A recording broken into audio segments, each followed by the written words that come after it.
son nom était Fred Wills, c'était le ministre des Affaires étrangères de la Guyana. C'était un très proche dans le combat contre l'injustice. C'était un ami, un collaborateur de l'Union Larouche.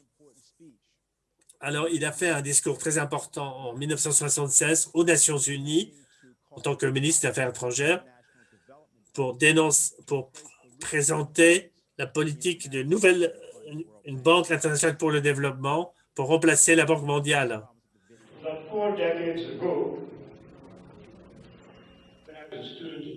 4 décennies en arrière, quand j'étais un étudiant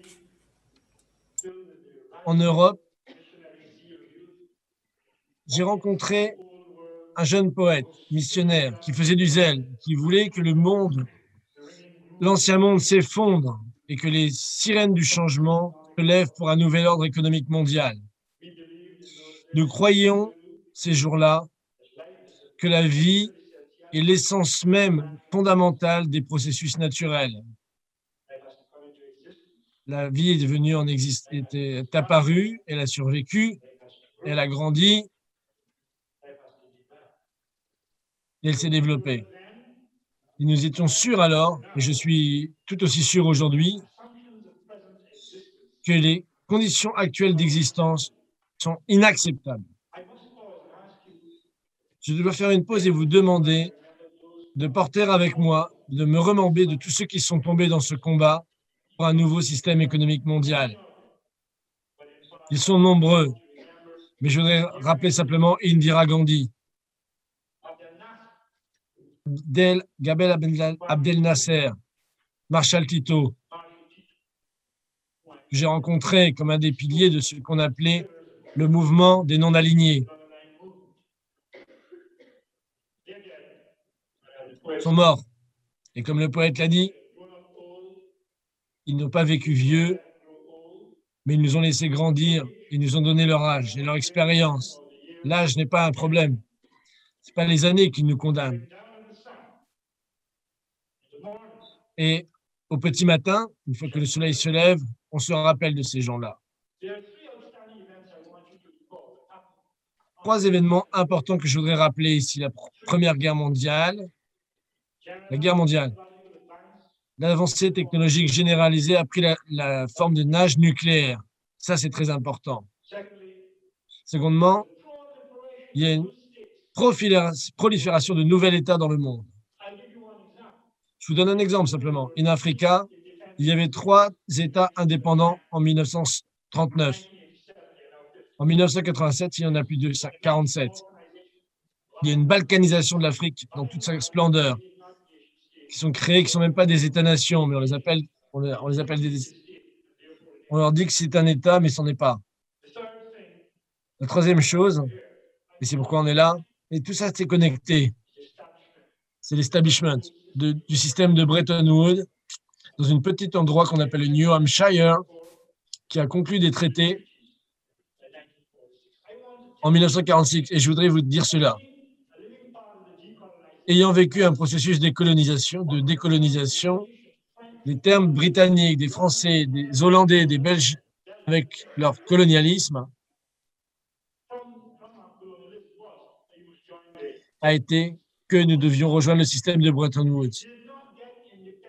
Mais vous n'aurez jamais l'indépendance à moins que vous n'aurez jamais l'indépendance à moins que vous acceptiez d'être dans la partie. Mais on pensait que nous étions souverains. La souveraineté, c'est la souveraineté. Et j'ai eu un appel en 1971 d'un secrétaire du ministère du Commerce extérieur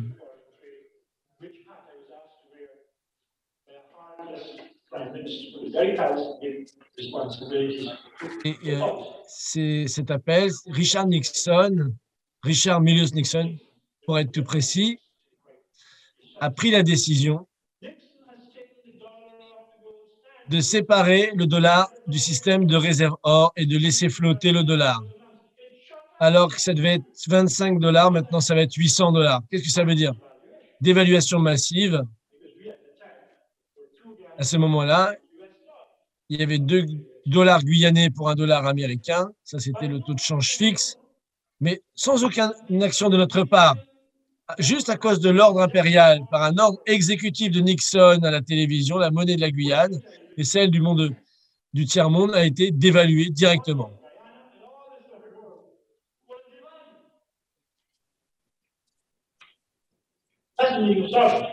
Voilà ce que ça veut dire la souveraineté. Et il y a eu d'autres dévaluations par la suite. Et à la fin, avec le FMI, avait fini ces histoires. Maintenant, c'est 20 dollars guyanais pour 1 dollar américain. Et non officiellement, dans l'économie souterraine, de la drogue, de la prostitution, des casinos, du jeu, c'est 30 dollars guyanais pour un seul dollar américain. Donc la chose importante, c'est que le FMI, avec son système de soi-disant prêts, a créé un déséquilibre dans la balance des paiements. Et ils ont dit maintenant, ben voilà, vous devez rembourser, hein, parce que là, vous avez fait des prêts, mais ça, c'est ce qu'on appelle le colonialisme punitif. Correctif, pardon, qui est différent du colonialisme d'avant. Et tout le monde sont allés au FMI et on leur a dit, OK, vous voulez de l'argent, mais on va vous imposer des conditionnalités. D'évaluer. Arrêter les dépenses sociales de votre gouvernement. Vous avez entendu ça? La discipline fiscale. L'austérité budgétaire. Au nom de l'économie du libre-échange. En réponse à quoi, j'ai une fois dit à un ambassadeur américain que je devais demander d'abord à mes ancêtres s'il semble qu'ils n'avaient pas souffert suffisamment terriblement de ce système de libre-échange qu'ils avaient d'abord connu. Des esclaves.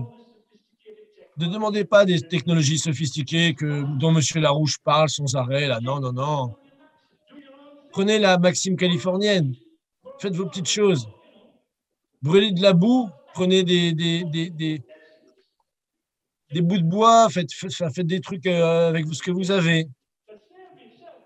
C'est ça, la technologie appropriée aux esclaves. Et ça, on en a ras-le-bol. Et j'en ai parlé à mes amis, les Britanniques. Ces gens qui ne sont jamais satisfaits. Moi, je suis jamais satisfait jusqu'à temps qu'aucun être humain ne vivra plus dans la décadence comme on le voit. Spirale de ruine. Voilà ce que j'avais à dire aujourd'hui. Je suis allé aux Nations Unies et j'ai demandé la création d'une banque internationale de développement et un moratoire sur la dette. J'ai demandé une restructuration de la dette, un programme pour cela, de le replanifier. On m'a dit quoi? Que j'étais un lunatique. Mes amis m'ont abandonné. Les Russes m'ont appelé pro-américain, les Américains m'ont appelé pro-russe. Le groupe des non-alignés a pensé que c'était trop gros pour faire ça. Mon président a dit que je l'avais embarrassé. Alors, je lui ai donné un livre sur la dialectique économique à lire. J'avais mes doutes. C'était un problème nominaliste. C'est une question de temps avant que je ne perde mon emploi, je le savais. La question, c'était de comment maximiser mes actions avant que je ne perde mon emploi. Et je me suis beaucoup amusé, je dois le dire. On ne peut pas rester passif dans la catastrophe actuelle. Notre intervention, comme l'exemple montré par cette conférence, doit être basée sur la raison. Le choix de l'action par la raison, pas la suraction par les sentiments.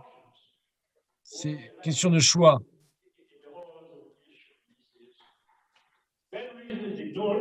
Quand la raison est ignorée, les forces de la nature se rappellent à vous de manière terrible.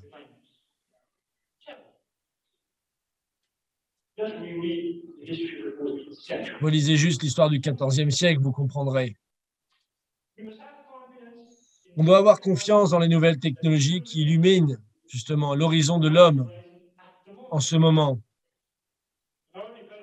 Et tout le développement, le chemin pour le développement doit être en consistance avec ces principes scientifiques. la pauvreté, la famine, les maladies, les récessions, les dépressions ne sont pas naturelles et culturelles. Ce ne sont pas les piliers permanents du relativisme culturel.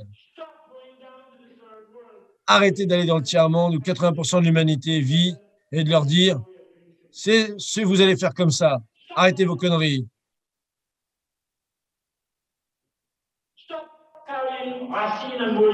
Arrêtez de nous amener Racine et Molière. Amenez-nous Pasteur et Marie Curie.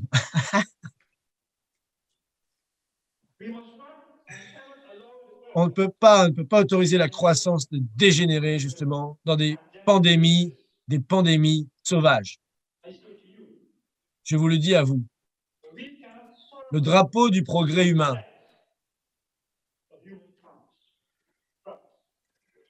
D'abord, c'est de ça dont il parle dans cette conférence. Une fois, on doit établir un nouveau système monétaire. Nous ne sommes pas ici pour répéter les erreurs des anciens. Et par-dessus tout, nous ne sommes pas pour déifier, mettre un halo de lumière sur les présupposés du vieux système. Nous sommes ici parce que nous savons que l'humanité ne va pas rester passive